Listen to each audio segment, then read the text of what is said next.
Have you ever doubted the existence of God? Oh yes, many of us do. Especially these days when the heavy hand of poverty, disease, and misery have struck us. But we see others living copiously in unexpected affluence. We complain aloud in disgust. If God really exists, why does he allow so much injustice? Why should there be so many imbalances in the way people live? How can some people live in squalor and others are in ostensible extravagance? When we suffer excruciating pain, we question God why he should let us go through such misery. Why can't he heal us like he did in the days past? Why do we have to struggle so much to make ends meet? And yet we pray every day to this invisible and sometimes silent God. All the conflicts, the wars, the famines, the disasters, why should they happen only to some people? If God exists, does he have to mete out punishment only on people of certain parts of the world? Why can't he, like Jesus did when he and his disciples were caught in a storm, say, "Peace, be still"?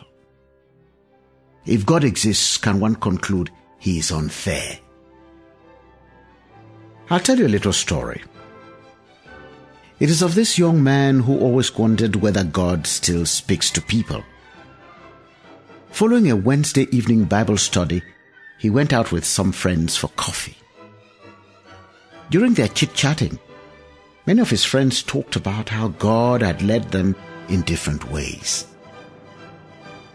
As he went back home, he contemplated all he had heard that evening, including what the pastor had shared about listening to God and obeying the Lord's voice.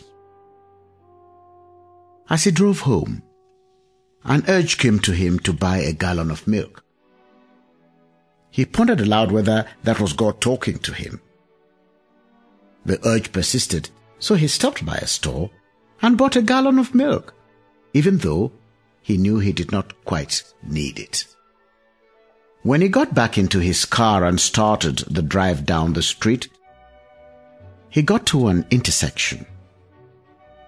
Instead of going his direction, he felt another urge to take a different turn. Half jokingly, he said out aloud, "Okay, God, I will."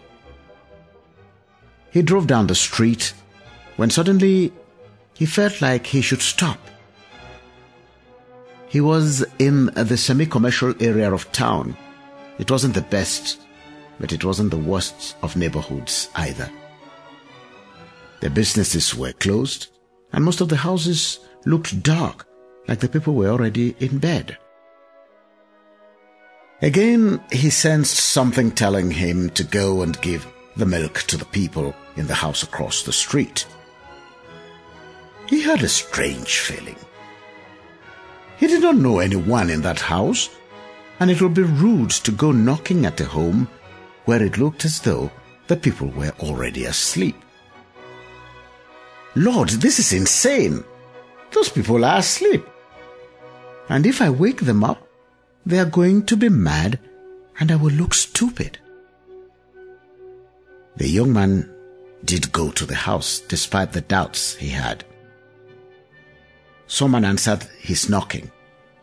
He looked like he just got out of bed. He had a strange look as he asked the young man, "What is it?"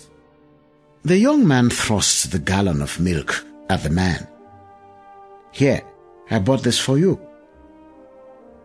Without hesitation, the man took the gallon and rushed down a hallway.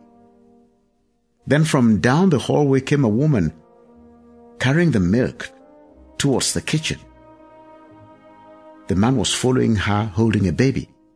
The baby was crying, and the man had tears streaming down his face. The man began speaking and half crying. "We were just praying. We had some big bills to pay, and we ran out of money. We didn't have any milk for this baby. I was just praying and asking God to show me how to get some milk. his wife yelled out from the kitchen, "I asked God to send an angel with some. Are you an angel?" The young man reached into his wallet and pulled out all the money he had on him and put it in the hands of the man. He turned and walked away with tears streaming down his face. How else can one doubt that God exists? Could this be a coincidence, an accident? Or is such a story an illusion?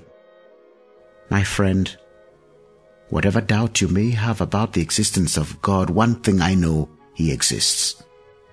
It is only in our disobedience that we build doubts in our minds.